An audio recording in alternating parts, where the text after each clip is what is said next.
Okay, so today is about the notion of anomie, and anomie seems to be a very simple notion.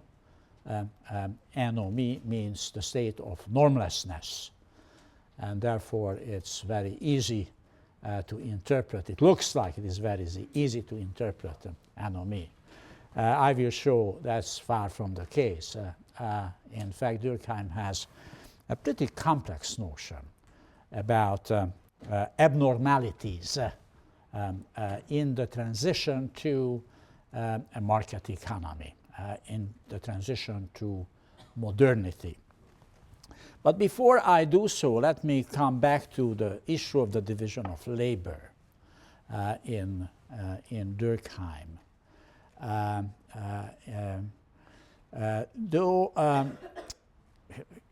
he stages the book with the idea of collective conscience and goes along lengths explaining why he's using law as an indicator of collective conscience, and we discussed that at great lengths.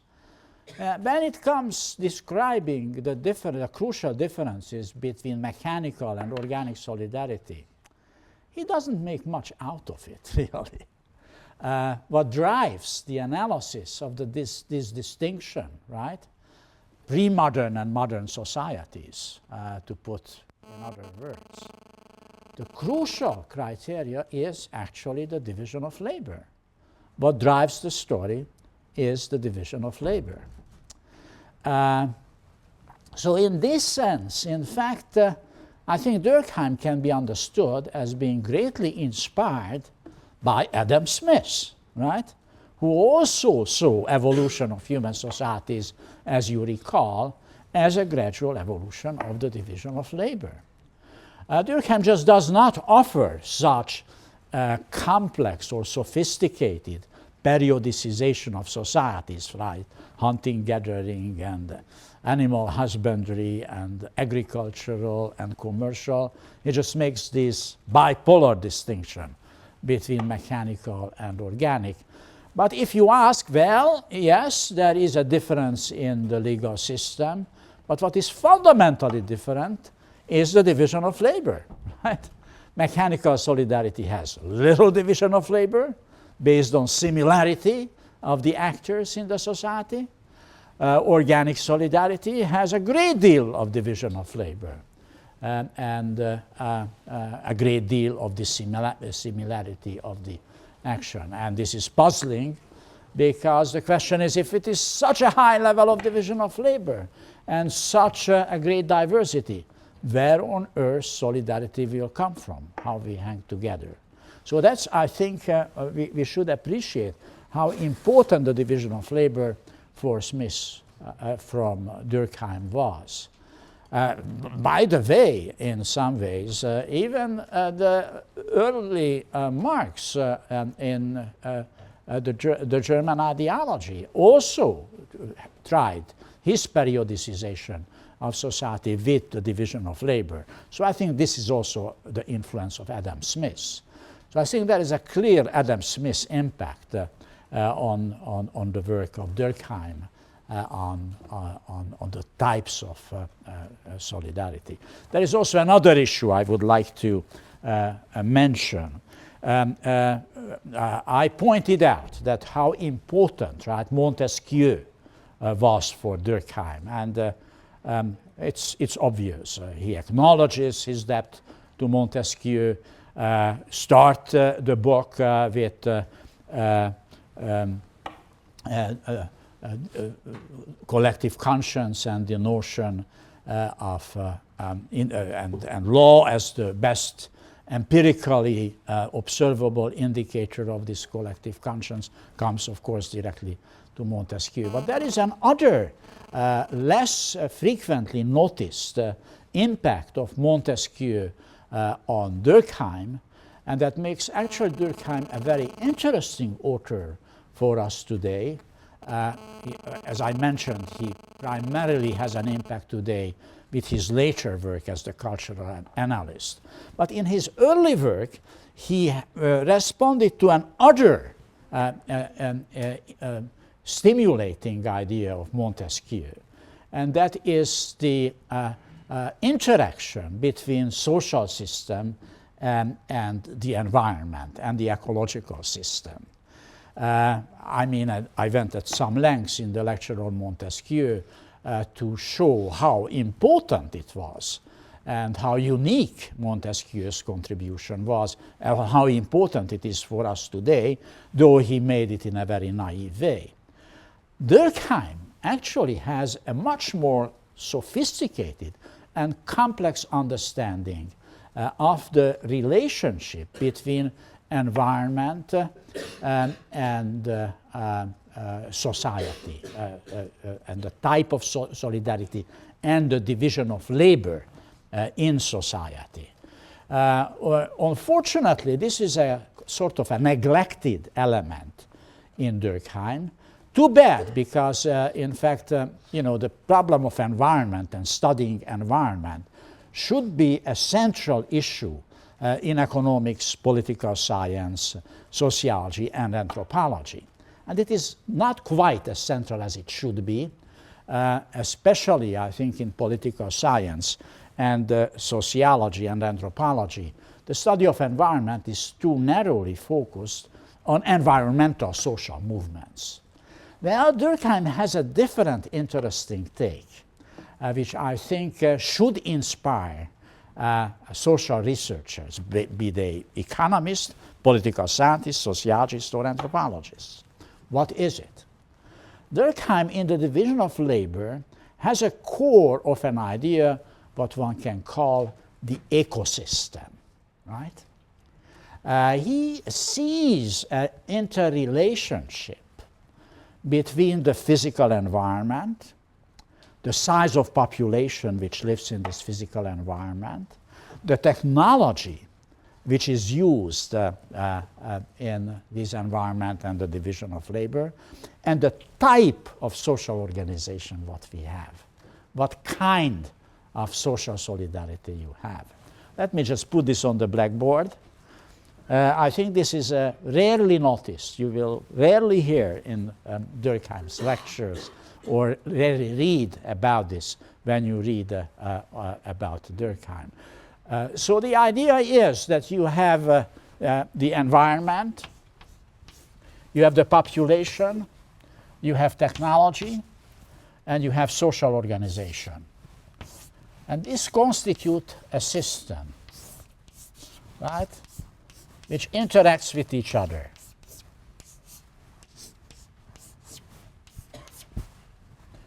And what ought to be studied is really this whole system. And, of course, technology has a lot to do with division of labor. Right? And that's what can be called the ecosystem. He doesn't call it this way, but environmental researchers would call it today as the ecosystem.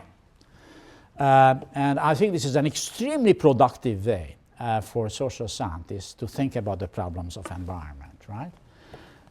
And let me give you an example. Why don't you think about Southern California, right?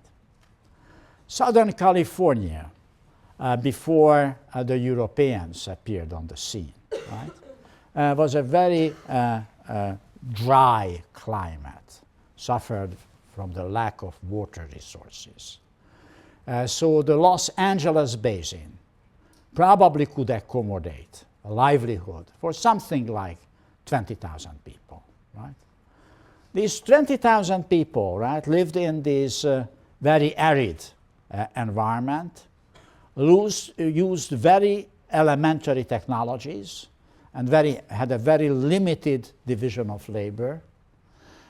So the population size was greatly affected with the technology and the environment, and they had mechanical solidarity, right?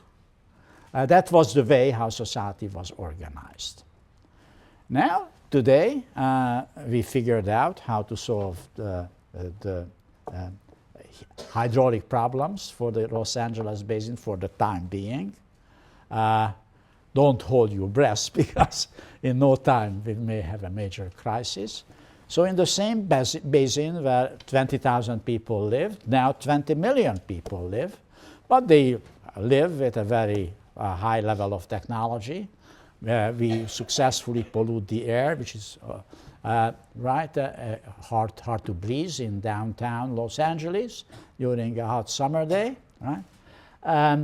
And we have, of course, organic solidarity operating, right, large. So, and we, manage to screw the environment, thank you, quite nicely, and we keep doing it. In no time, the LA basin will be uninhabitable, right? That's why I think it is interesting to think about this Durkheimian idea of ecosystem, how it interacts. As I said, it would offer you a very rigorous, right, scientific framework to study the interaction, right, between social organization, the demographic problem, the technological issues, right, and its relationship, how we can live if we can peacefully with the environment. Anyway, it's just a backdrop because to show again the centrality of the division of labor for Durkheim. Now, today I will talk about anomie, and anomie is one of the abnormal consequences of the division of labor. This is one of the troubling aspects of Durkheim's work, the whole idea of abnormality or social pathologies. And he has been criticized about this a great deal. How do we know what is abnormal, and how on earth can we tell what is the normal state of society? Pathology does assume, right, that social researchers has some way how to judge what is the healthy condition for society. And this comes from Durkheim's early functionalism, as I said, right? He was greatly influenced by biology. He was not a biologist by any means. But as I pointed out, the whole metaphor of organic solidarity uses the human body, right, as the example, right? How in the human body diverse organs depend on each other to reproduce each other. And therefore, the word pathology is also borrowed from medical sciences. Society will have pathological features as well. And there are abnormalities in society, and somehow believes that social researchers will be able to establish what abnormality is and what pathologies are. This is, I think, troubling for most social scientists, right? Because we seem to have some commitment to at least value-neutral type of analysis, right? In which we do not label necessarily phenomena out, right? We know labeling theory, you may have heard about it. You label something as criminal or abnormal simply because it's probably unusual in society. But what was abnormal in one society may become absolutely normal in another society. So you have to be extremely careful, right, with the notion of normal and abnormal. Let's say being gay until fairly recently was seen, except antiquity.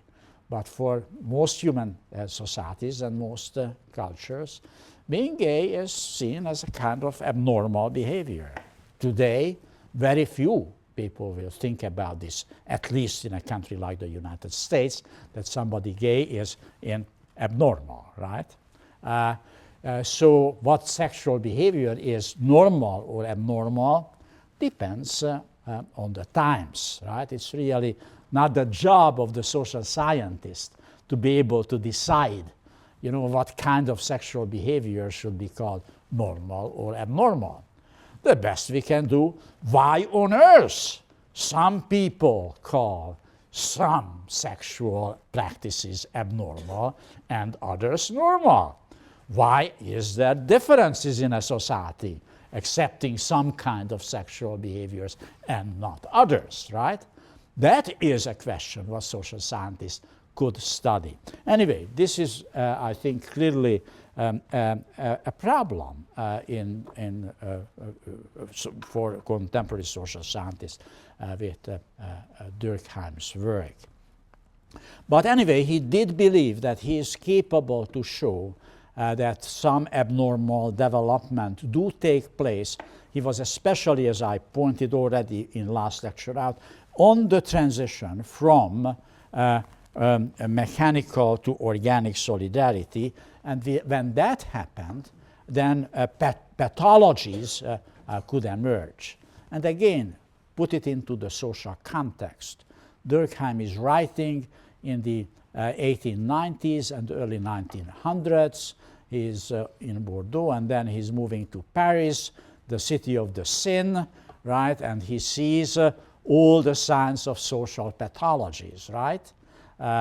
Alcoholism and homelessness and prostitution and theft and crime, which was inexistent or much rarer in rural France just a couple of decades ago. So he's confronted, right, with massive phenomena which is being seen as abnormal or pathological, and he identifies them as the results of the transition from mechanical to organic solidarity. Well, pathologies can have two different roots. What we normally understand from Durkheim, that he identifies pathologies from the absence of rules. That's what the term anomie refers to. But interestingly enough, I have the citations for you, and if you have read the text carefully, you found the citations as well. He actually also does consider that pathologies can also result from the overregulation, right, of too forced division of labor. I think it's very intriguing to see this, because we normally counterpose Marx's theory of alienation and Durkheim's theory of anomie, as Durkheim is complaining there is not enough regulation in society, while Marx is arguing there is too much regulation in society. And I will give you a number of citations now from Durkheim, which actually will show that the difference between Marx and Weber is not such gigantic as we initially might have thought, or generally would assume. Durkheim is quite sensitive to some of the Marxian analysis, even to the Marxian notion of alienation. He doesn't use the term, but gets very close to it. So let me just move on further and talk about pathologies which are coming from the absence of rules. Well, and I will briefly say this interesting idea that in fact division of labor can be the source of solidarity. As I said, this is counterintuitive. We did believe that solidarity comes from relatively small sized communities where people are relatively similar, share the same values and the same system, same norms, and then they will have solidaristic feelings towards each other. When people are very different, they are competing on the marketplace, they are strangers in the cities, they don't know each other, they subscribe to different values, or they even don't know what values they should obey because they are confused. They just left the village and ended in the big and sinful city, and they don't really quite know, can I do here anything? Is there any control over me or none? It's all up to me what to do. Even stealing is all right. Selling my body is all right. I see other people who do that. Why don't I do it? They are not being caught. I probably will not be caught either. So that is a kind of, right, under these circumstances, when there are no similarities, why on earth will be solidaristic? We don't know other people. And we have these stereotypes that, in urban industrial society, we are not solidaristic, right? this is the usual stereotype. You say, you go to New York City, right, and there is somebody who is dying on the streets, and other people are just stepping over that person, right? Who cares? You can die on the street, and there will be hundreds of passengers going by and let you die. It's actually not true, right?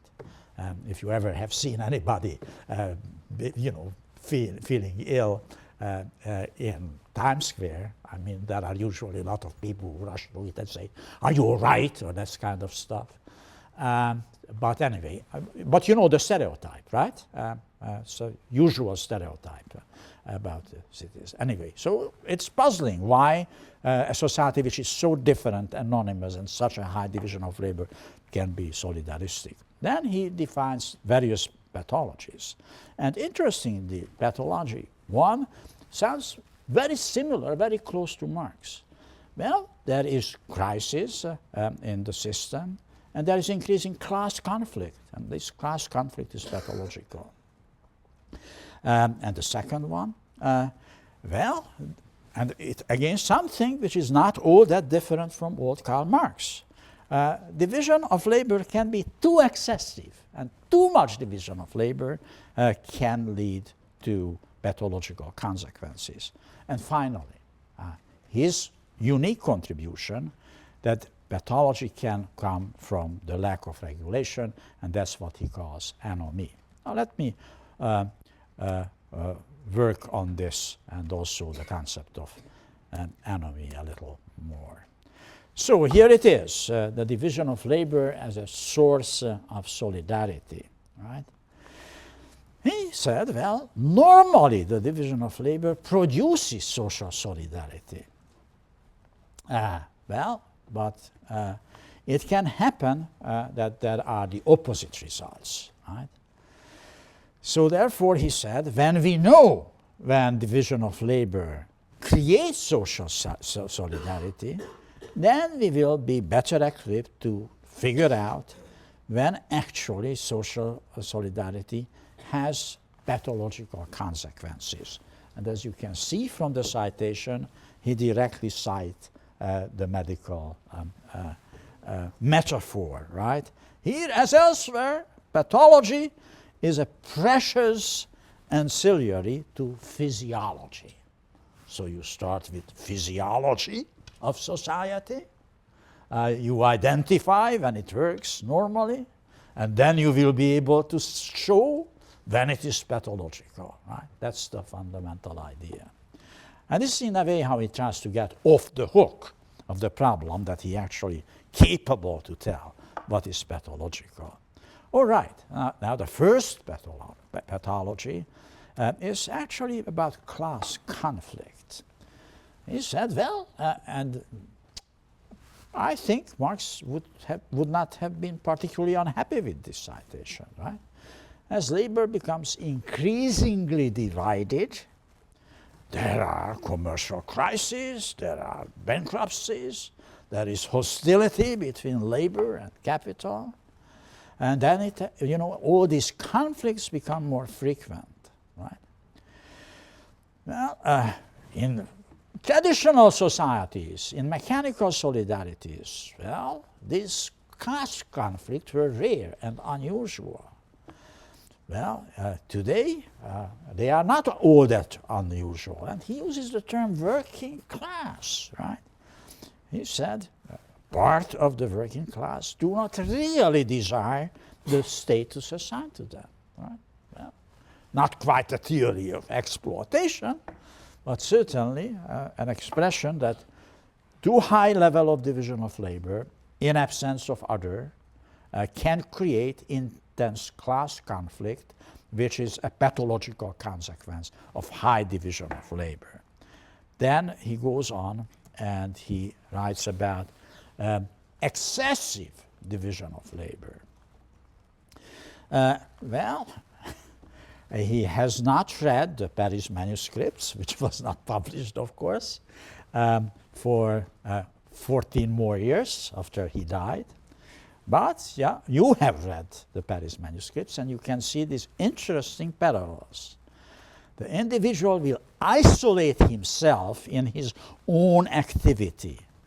he will no longer be aware of the collaborator who work at his side on the same task. He has even not longer any idea at all what the common task consists. That's miraculous? He could not have the faintest idea that a work called the Paris manuscripts exists, right? And here, what is being described is getting very, very close to the idea of alienation, right? And in fact comes very close to the Marxian notion of alienation, not the Hegelian one, the Marxian notion, because he roots it into excessive division of labor. Too much market, right? Too much competition creates this situation. So I think this is miraculous, and very often, these sentences are kind of skipped over as a kind of throwaway line by Durkheim. It isn't. It is very important to identify what his unique contribution is. And this is indeed the emphasis that a pathology can occur out of the lack of regulation. And lack of regulation means anomie. Well, he said, well, it is not necessary for social life to be without struggle. Struggle in itself is not that bad at all. The role of organic solidarity is not to abolish competition, but to moderate it, right? Well, I just want to remind you, this in a way reminds us to Adam Smith, right? His sympathetic theory of human nature, right? Unlimited competition is not right, right? Unlimited egoistic behavior is not right. We have to be sympathetic to the other person, right? We are struggling for recognition by others, right? That is the idea where there is a similarity in Durkheim's and Adam Smith's analysis. But then he continues. But in some cases, and this is crucial, the regulatory process which moderates competition either does not exist at all or not related to the degree of development of the division of labor. It is insufficient. There are either no regulations or not enough regulations. If then division of labor does not produce solidarity, it is because the relationship between organs are not regulated, and this is what I call anomie, right? And again, you see the social context. This is exactly coming from the empirical reference point. Rural young people get on the train and get off the train in Gare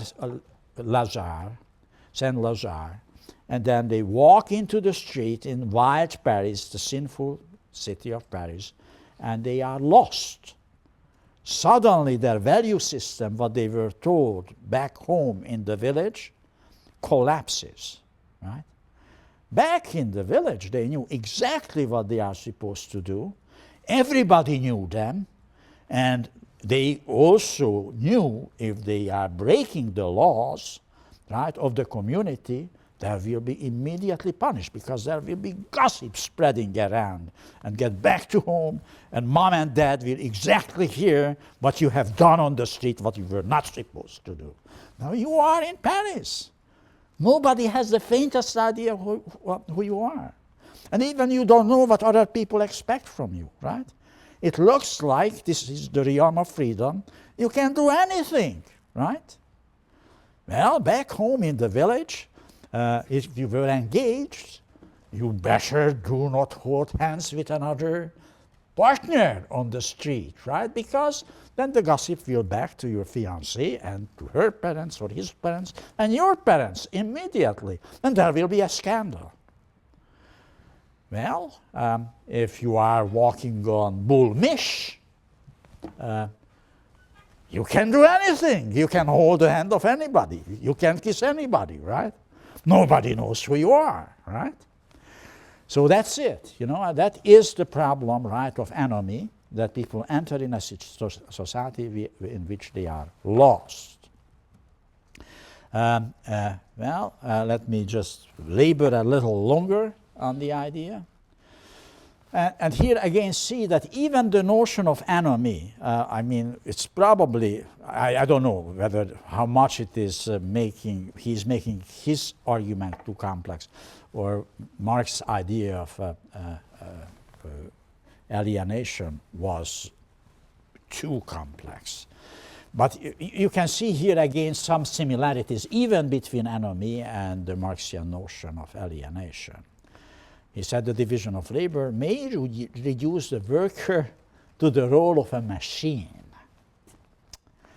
He's not aware of where the operation required of him are leading, and he does not link them to any aim. Woo.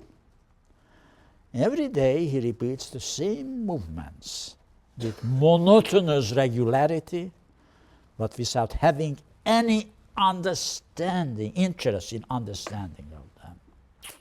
Huh? How interesting, right? That's where in Durkheim's way thinking, the lack of norms or values, the collapse of the value system leading to. And for him, of course, that's a big difference. The solution is to fix the system of values, right? To fix the system of norms, and then you solve the problem of alienation. But he also said that, look, anomie is not an inevitable consequence of the division of labor, right? Well, he has a conception that, you know, division of labor can be forced and can be excessive, right? There must be elements in the collective conscience which moderate, right, the competitive elements of the division of labor. But if those institutions, you know, cultural, legal, moral, ethical institutions are in place, then in fact the division of labor will not produce anomie. It only will produce such if there is no such systems. But then he said, do not read me as a romantic. I don't want to idealize the village community where these boys and girls and Gare Lazare are coming out of the train, right? I don't want to send them back to the rural village. I'm not advocating a return from organic solidarity to mechanical solidarity. All that I'm showing under what circumstances there are pathological consequences, right, in organic solidarity.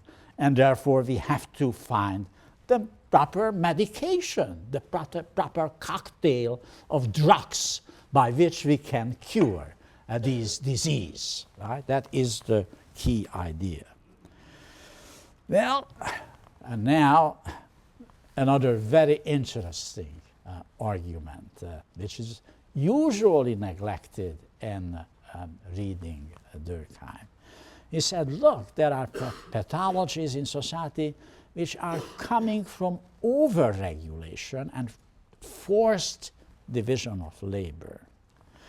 Well, this is already in the division of labor, but a crucial text is, in fact, the so-called second introduction into the division of labor. Durkheim received a lot of criticism of the first edition of the division of labor, was criticized of being too conservative politically, and that's when he wrote the second introduction to the division of labor. And if you are interested at all in Durkheim, you have to read the second introduction, the introduction to the second edition of the division of labor, because here he tries to offer some quote-unquote progressive solution to the problems of anomie and the nature of solidarity in organic societies, how to overcome the problem of class conflicts in modern society. And there his idea is that really these solidarities, this is the idea he develops in the introduction to the second edition, that we are becoming solidaristic within our professions. These are the professional organizations in which we will find our identities and solidarities. So he actually sees the good society as evolving into multiplicity of professional organizations in which people fit into this professional environment and do have a strong professional identity and solidaristic attitudes towards the profession. This is a radically different idea, from the market. It's not dealing with markets, not messing up with the markets, or not messing up too much with the markets, to put it this way,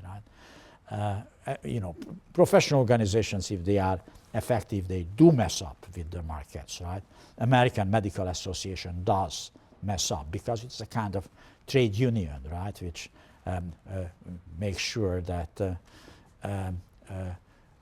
doctor's interests are being particularly represented. Anyway, this is the second introduction. But what is interesting in this citation is that he said, well, pathology can emerge actually from excessive level of regulation or forced division of labor. And he introduces another notion here, and this is fatalism. So there are these two different pathologies of modern societies. One is emerging in the transition from mechanical to organic solidarity, given the absence of commonly shared values, and that's anomie. And there is another possible, on the other end of the scale, you have too excessive regulation, and then people become fatalistic because then they think there is nothing what they can do, Anomie is when you can see anything goes, I can get away with anything, Or you are desperate, because you don't know what on earth you want to do with yourself. Fatalism is when you think, well, I have no control over my life. I am overregulated, And then you become fatalistic. It doesn't matter. Nothing matters because it's overregulated. Okay.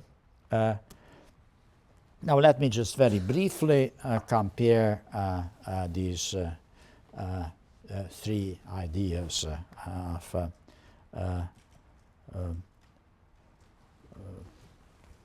Marx, Weber, and Durkheim. Well, I hope I did not confuse you too much with some of the citations, which are quite counterintuitive, but it's important to see the sophistication of the analysis. The bottom line, after all, is he said, look, my unique contribution to the study of pathologies of modern society is the theory of anomie, which says that temporarily in this transition we have a problem of absence of rules. This will be overcome because there is no reason why a properly moderated competition and division of labor could not create actually very high levels of solidarity. And the mechanism he suggests in the second introduction is, creation of professional organization and slotting people into professional communities as such. They are not going back to the villages, but they will be sort of belonging to professional communities and having solidaristic ideas and identities there. So this is the kind of a bottom line. He is sensitive to the problems what Marx is talking about. He understands that, yes, modern society does create class conflicts, and this is a problem because the working class very often feels ill-treated, doesn't use the term exploited, but is unhappy with the position assigned to it. So he sees this is a problem. He also sees the problem that excessive division of labor may create a sense of, it doesn't use the term, but really what he means, alienation, right? And he also is quite aware that too much regulation also can create a pathological state of mind, fatalism. But the major contribution is, as I said, Anomie is insufficient regulation in society. This is his unique contribution. Well, alienation, as we have seen, is more like fatalism, right, in Durkheim. It comes from too much regulation. And then we have Weber's notion of disenchantment, right? The loss of the enchanted garden. This is all coming, the kind of mood or feel, the human condition under modernity, right? These are three different takes. For Weber, it is the loss of magic, right? In a way, the conversion of the dense and all-sided, human relationships into instrumental relationships. I think I briefly mentioned in the lecture on alienation, and probably also lecture on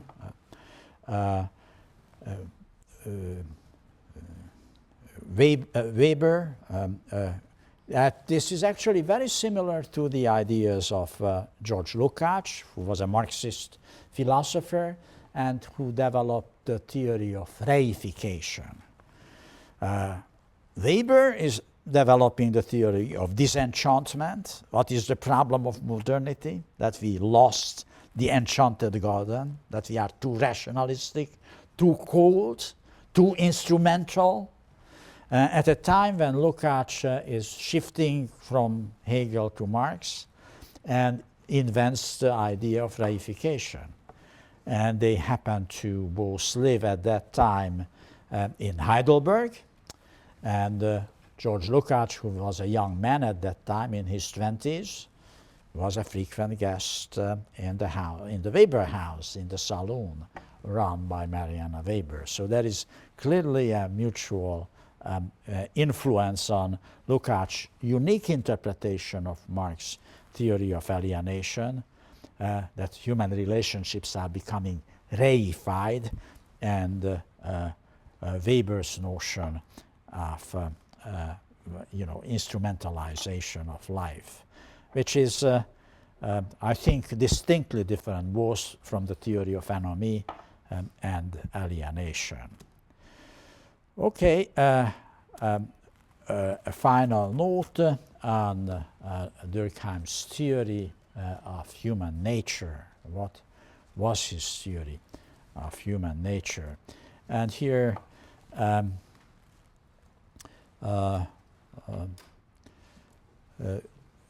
we can see a sharp distinction between Marx and Weber.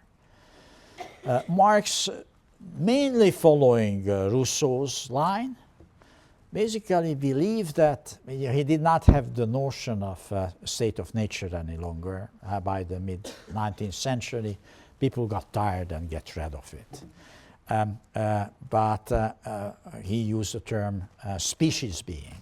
What is the essence, human essence? Well, he said, essentially humans are fine. It is the society which is the problem, not the individual. So this is exactly, the Rousseauian inspiration in Marx. Society corrupts. In the state of nature, we were good. And Marx even adds, I think I already made this point, but let me underline one more time. He goes beyond Rousseau, because Rousseau saw the noble savage, as an individual who has to be brought into society. At that point, Marx disagrees with Rousseau. He sees we were born in society, we are social by nature, right? So we are not only good, but we are also social. And it is society which corrupts us, which creates us egoistic individuals who will compete with each other and will kill each other, right? This is exactly the opposite, right, of Hobbes, and a big step beyond Rousseau's theory of human nature. Now, Durkheim is actually much closer to Hobbes in his notion of human nature, because he believes, right, that social pathologies emerge when there is a vacuum of control over people. That's when you have crime and suicide and prostitution and whatever. And therefore, he had a skeptical view of human nature. Unless we are controlled, then we can be evil. Right? That is the fundamental issue. Right? What you have to fix is making sure that individuals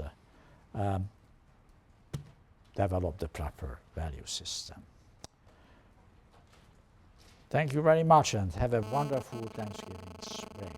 Yeah, see you the last week of the semester.